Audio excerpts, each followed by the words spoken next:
This week we're talking about legislation, and legislation in some ways is the most important form of law because it's dominant over case law, and it is the mode of law that is created through the democratic process. But, and I think I've mentioned this before, what we actually have in the common law system is a bit of a dance between case law and legislation. We create legislation and we create it in a general way. We create it in a way that's looking forward, and it says from this point on all people will follow these rules. Case law is backward looking, and rather than being general, it's quite specific. It says this thing actually happened.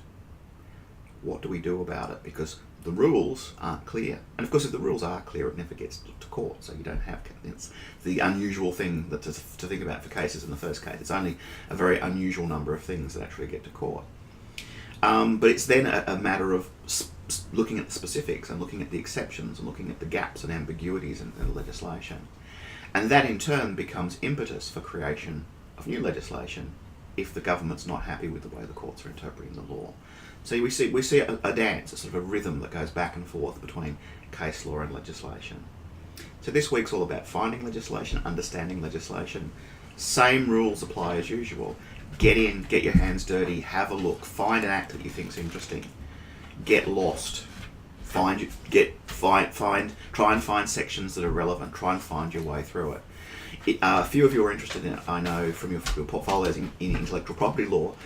Copyright Act is probably not a good place to start because it is a terrible place to get lost in. It's worth having a look at, but have a look at it and don't be surprised if you find that it's an absolute mess to find your way around in. And there are complex reasons for this. It's very costly and time consuming to create legislation. It has to go through Parliament. You probably already know the process. Most of you have done legal studies before. So if you don't know the process, find out what the process is. So it's hard to change legislation just because it's a bit messy, or just because you're not quite happy with it.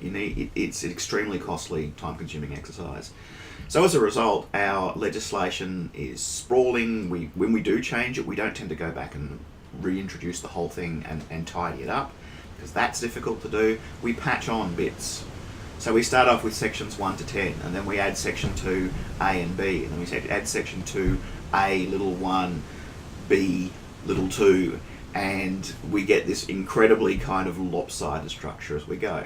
But that's part of the thing. That's part of the genre of legislation. It's important that you find out about that.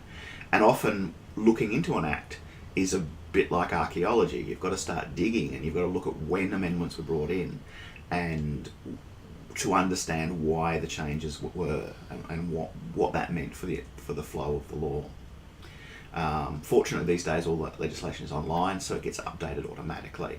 But one of the downfalls of that, I guess, is it sometimes can be hard to see the sense of the amending acts that have come along in time. And some of this legislation is quite old, and the amending acts have changed and amended multiple times, and amendments have amended the amendments.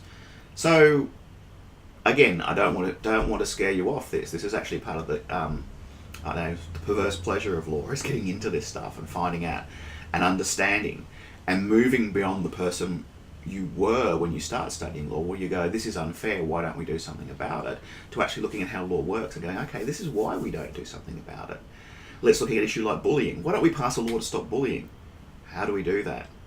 How do we draft something which is narrow enough that it actually works, broad enough that it covers all the situations, but it doesn't have unexpected consequences?